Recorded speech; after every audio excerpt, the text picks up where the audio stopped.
One wrong move backstage, and your WWE career could be over before it ever really started. And I'm not talking about getting on Vince McMahon's bad side. I'm not even talking about backstage politics. I'm talking about something much quieter, much more subtle. I'm talking about the Undertaker, noticing you for all the wrong reasons. For decades, Mark Calloway, the man behind the Phenom, was the undisputed, unofficial leader of the WWE locker room. He didn't rule with an iron fist. He didn't scream. He didn't threaten. He didn't intimidate. He commanded something far more powerful, absolute, unwavering respect. And with that respect came consequences. To The Undertaker, professional wrestling wasn't just a job. It was sacred. It was an art form built on a foundation of trust and respect. And if you, as a newcomer or even a veteran, showed disrespect to the business, you were failing a silent, unwritten test. And the consequences of failing were severe. What kind of disrespect am I talking about? Well, it wasn't about forgetting to shake his hand, although that was certainly a bad idea. It was about disrespecting the craft. Things like no selling your opponent's moves, making them look weak and undermining the story you're supposed to be telling in the ring, or working unsafely, being reckless and putting your opponent's health and career at risk. Or maybe the biggest sin of all, walking around backstage with an ego, acting like you'd a main event superstar before you'd earned a single ounce of respect from the people who paved the way for you. To the average fan, these might seem like small mistakes, rookie errors you learn from. But in The Undertaker's eyes, they weren't just mistakes, they were character flaws. They were signs that you didn't get it, though they were career killers. The scary part is how he handled it. Taker wouldn't pull you aside and yell at you in front of the boys. He wouldn't go to management and demand you be fired. He wouldn't humiliate you publicly.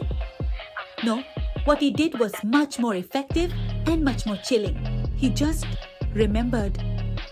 He would log it away, and your name would quietly be added to his mental blacklist. And once you were on that list, you were in a kind of professional purgatory. Suddenly, things would start to change for you. But so slowly, you might not even notice at first. The veterans who once offered you advice would suddenly be too busy. The producers and agents who were excited about your potential would hesitate to put you in significant spots. Your matches would get shorter. That momentum you were building, it would just disappear. You'd go from being a hot prospect to being the guy who loses in 3 minutes on a pre-show, or worse, not on the show at all. There was no confrontation. There was no explanation. There were rarely second chances. It was just a slow, quiet fade into obscurity. Your career wouldn't end with a bang. It would end with a whimper. Think about it. How many times have we seen an incredibly talented wrestler come into WWE, someone with all the tools to be a top star, and they just fizzle out? We, as fans, scratch our heads. We blame bad booking. We blame Vince McMahon. We blame creative. And sometimes, those are the right answers. But other times, the real reason was something we never saw. The real reason was that somewhere along the way, they failed the Undertaker's test. They showed they couldn't be trusted. The Undertaker didn't care about how many 5-star matches you had on the indies or how flashy your finishing move was. He cared about the fundamentals. He cared about safety. He cared about protecting the person you were in the ring with. He cared about respecting the business that put food on everyone's table. If you were selfish, if you were arrogant, if you were reckless, he believed you were a danger to the entire ecosystem. You didn't belong in a WWE ring. And when the single most respected figure in the entire industry, a man who had seen it all and done it all, quietly decides that you're not worthy, your push dies in silence. Your momentum vanishes into thin air. Management might not even know the specific reason why things cooled off. They just hear from influential veterans that so-and-so isn't ready. Or he has a bad attitude. That's all it took. This unspoken system, with The Undertaker as its judge, jury, and silent executioner, is what kept the WWE locker room in check for the better part of 2 decades. It was a self-policing mechanism that was more effective than any corporate HR department. Egos were kept in check because nobody wanted to get on Taker's backside. Wrestlers looked out for each other in the ring because they knew Taker was watching.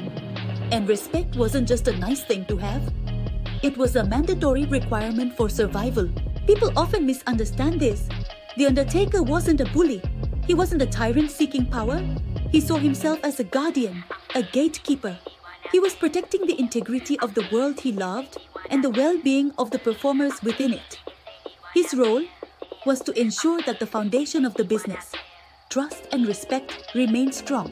He was the final line of defense against the kind of selfish behavior that could poison a locker room and hurt the product.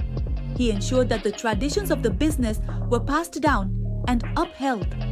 And perhaps the most terrifying part of this whole dynamic, most of the wrestlers who failed his test probably never even knew they were being judged.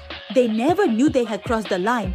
They just knew that one day the phone stopped ringing as often, the opportunities dried up, their dreams slipped through their fingers, and they never truly understood why. Their career was already over long before they realized it had even been in jeopardy. That was the power and the legacy of the Undertaker's locker room. Thanks for watching, and if you enjoyed this look behind the curtain, make sure to hit that subscribe button for more.